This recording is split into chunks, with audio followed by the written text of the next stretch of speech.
Welcome to Narrations. Today we step into a story that is as beautiful as it is horrifying, Ari Aster's Midsommar, 2019. This is a tale of grief, disconnection, and ritual, set against the blinding brightness of an idyllic Swedish summer that hides some of the darkest truths imaginable. The film begins with Dani, a young woman tormented by anxiety and emotional fragility. Her relationship with her boyfriend Christian is strained, yet she clings to him for support. One night, tragedy strikes with unimaginable force.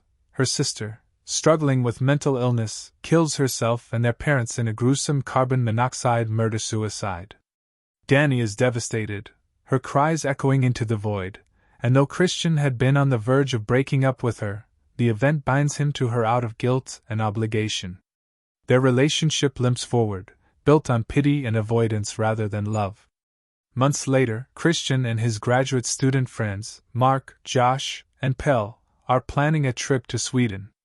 Pell, who grew up in a secluded commune called the Harga, invites them to witness his community's midsummer festival, which only happens once every 90 years. Dani, still fragile and lost in grief, reluctantly tags along, much to the group's quiet irritation. Their arrival in Sweden is drenched in sunlight and surrounded by flower fields, white garments, and smiling faces.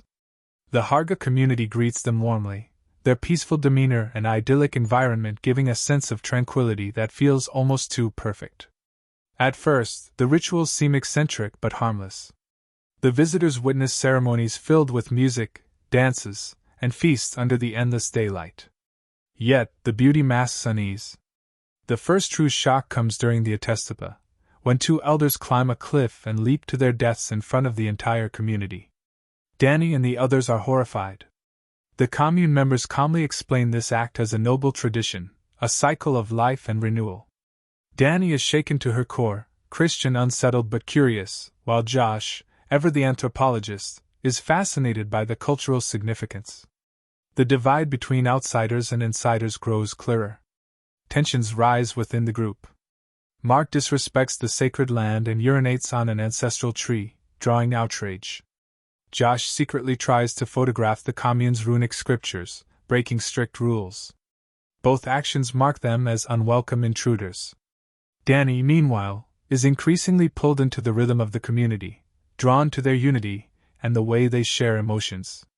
When she breaks down, the Harga women wail with her, their cries blending into hers, as though grief is not an individual burden but a collective release. This strange empathy touches something raw in her, something Christian has never given. The festival deepens in strangeness. Drugs and hallucinogens blur perceptions, the bright daylight making the bizarre feel surreal. Slowly, the group dwindles. Mark disappears after being lured away by a woman, and Josh vanishes after trying to steal forbidden knowledge. The others are assured they left, but the audience knows their fates are far darker. Dani's isolation grows, yet Pell comforts her with gentle understanding, reminding her that he too lost his family, but in the commune he gained another. His words echo in her fragile heart. The climax comes with the May Queen ritual. Dani, adorned in flowers, enters a dance competition where the last woman standing becomes May Queen. High on hallucinogens and spinning endlessly in circles, she wins, the villagers celebrating her as their queen.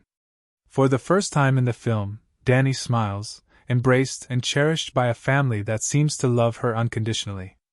Christian, drugged and manipulated, is led into a fertility ritual, coupling with a young woman as the entire commune watches, their moans echoing with hers in collective participation. Dani, seeing the betrayal, collapses in despair, yet the Harga women surround her, screaming and crying with her, transforming her pain into communal catharsis.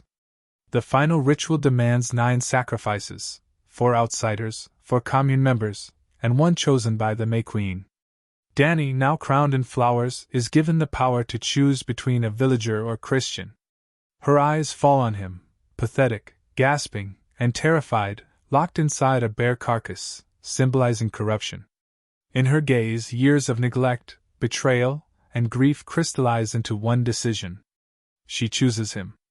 Christian is placed in a wooden temple alongside the other bodies, and as the flames rise, the villagers chant, scream, and burn in ecstasy. The camera lingers on Dani's face as she watches the temple collapse into fire. At first her expression twists with horror, but then, slowly, a smile spreads across her face. For the first time, she feels freed from Christian, from grief, from loneliness. She has found her new family, even if it means embracing horror to do so. The contrast is haunting. In the brightest sunlight, surrounded by flowers, Dani has transformed into something unrecognizable, the May Queen of a ritual bathed in blood and fire. Midsommar is not just a horror film, it is a story about grief, the need for belonging, and the dangerous seduction of unconditional acceptance.